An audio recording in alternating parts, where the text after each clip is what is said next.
I tend to err on the side of sameness as opposed to polar differences.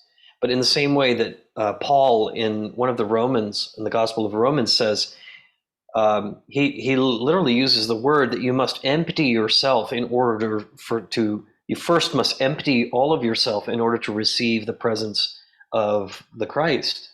And I always found that very interesting, that emptying oneself is also a Buddhist concept, especially in Mahayana.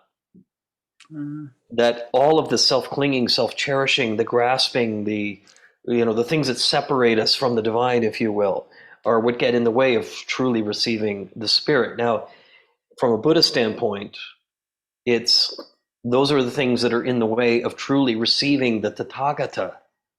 Yeah, this sort of brightness of our own becoming a new person, a new creation, if you will, or a transformed being, in much the same way that Christ invites us to be a new creation. And that isn't just in the soul, but the way I've always taken that is that we're a new creation also in an embodied way. In other words, we don't have to die to be a new creation. And that we can do that within our lifetime. And that we can and that changes all of us, not just the mind, the soul, the spirit, whatever. But we embody this temple that we exist as, this potential temple.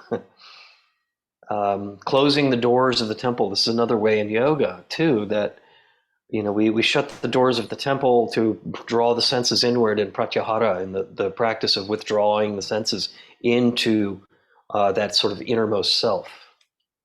It's very similar in that way, but it talks about ourselves as a temple, as opposed to just a fleshly being. Sometimes that language is also in Buddhism. This body of decaying flesh and blood and being, but we're also embodying this wonderful opportunity. We need to remain healthy and clear and pure and embody too in order to continue to practice Dharma. So I think that there are some real overlaps there. It's just that the languages, come from very different contexts.